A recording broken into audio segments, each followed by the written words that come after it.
team, Katie here from Equestrian Movement. Thanks for joining me on another episode of You Don't Know What You Don't Know. Today we're going to be talking about submission versus willingness. And before you turn me off and say they're the same thing, Katie, why are we even going to have a whole discussion on this? They are actually very, very different. So my food for thought question for today is, if you took away all the tools that you use to control your horse, i.e. halters, whips, bridles, etc., would your horse still listen to you? And how well would they listen to you? So if you can still get your horse participating in your activities without any tools for control, then you are experiencing willingness. You have a horse that is consenting, engaging, and enjoying their training. But if you need to be using our tools for control, you need to have a halter on to get your horse to go somewhere. You need to have a bridle on to get them to do things. You need to use the whip to get them to move. Then you're using submission-based tools. There's absolutely nothing wrong with using submission-based tools. Sometimes we just have to use them for our horse's safety and welfare. So times that submission is critical is going to be if we need to treat our horses medically, like dosing their eyes and whatnot, or if we've gotten ourselves and our horse into a dangerous situation that we need to try and navigate just so that nobody gets hurt. So ideally, we are confident that we can get our horse to do things without, too much conflict or struggle or whatnot. But ideally, we want to be saving these because I said so moments until we're absolutely desperate. And so the more that we can get our horse to do because they are on our team and we are doing this together, the better our horse actually is with regard to submission. So if we're showing up for our horse as a leader worth following, we don't need tools for control to get them to follow us, then they're actually seeing us as a good leader. So when it does come down to tools for control, our horse is already working with us, and so it doesn't become a big argument and a big power over moment where we have to manhandle and physically get the horse to do what we're asking it to do. So that's the key difference that we're looking at when it comes to submission and willingness. The willingness is your horse is actually on your team, consenting, engaged, and enjoying what they're learning. They're asking to be ridden, and they're enjoying the work together. And you'll see it in their expression. So they will not be so tense in the way they hold their body. They will be actively engaged in learning. Versus submission is our horses just doing it because we say so. We've had to have arguments with them, some power over arguments with them to get them to that point. They're generally more disconnected, less engaged, more dissociative. We see lots of no's from them that we have to work them through, we have to push them through. So if we're working with our horse on submission-based principles, then we tend to see a lot more resistance, a lot more resentment, a lot more negative the expressions of how they're experiencing the way that we work together. So in an upcoming video, I'm going to talk about how we get willingness and how we take ourselves out of this submission-based training into creating a more engaged and willing horse. But before we get there, I just want to show you some video of a willing horse versus a horse that is working for submission. So this first video here with Esme is going through our submission-based training to halter, where we're using halter pressure to do our walk when I walk, stop when I stop, back when I back exercises.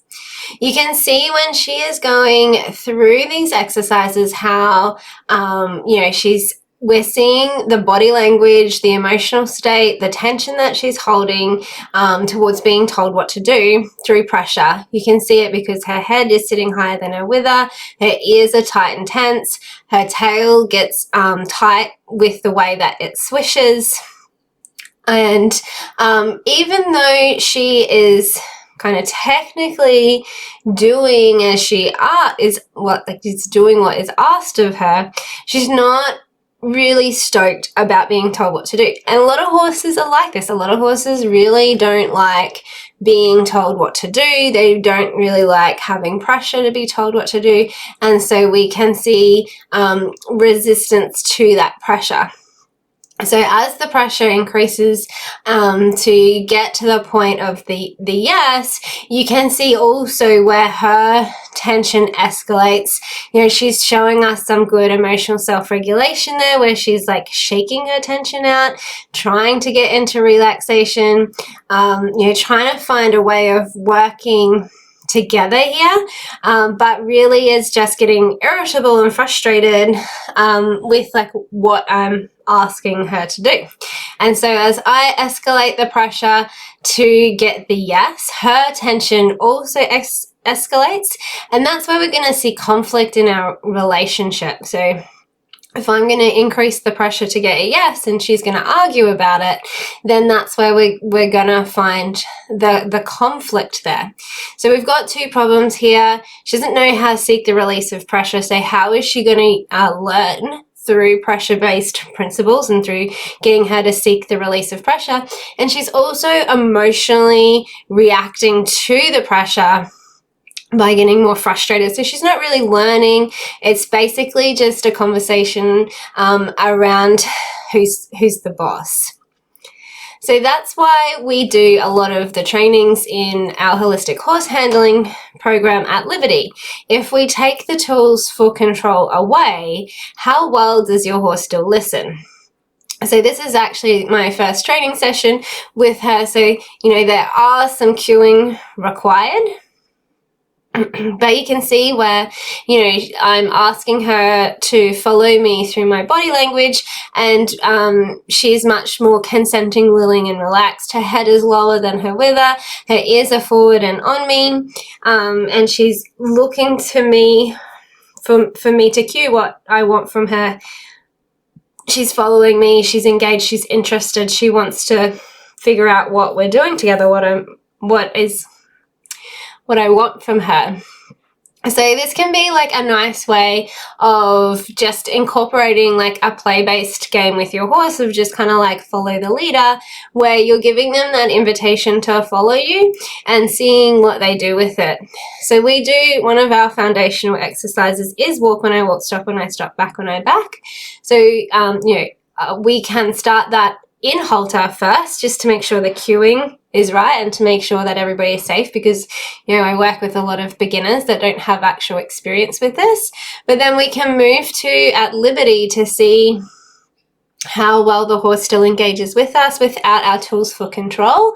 You can see she actually engages a lot better until I'm telling her what to do again, with asking her to back when I ask her to back. So again, we can make that a lot more fun for her.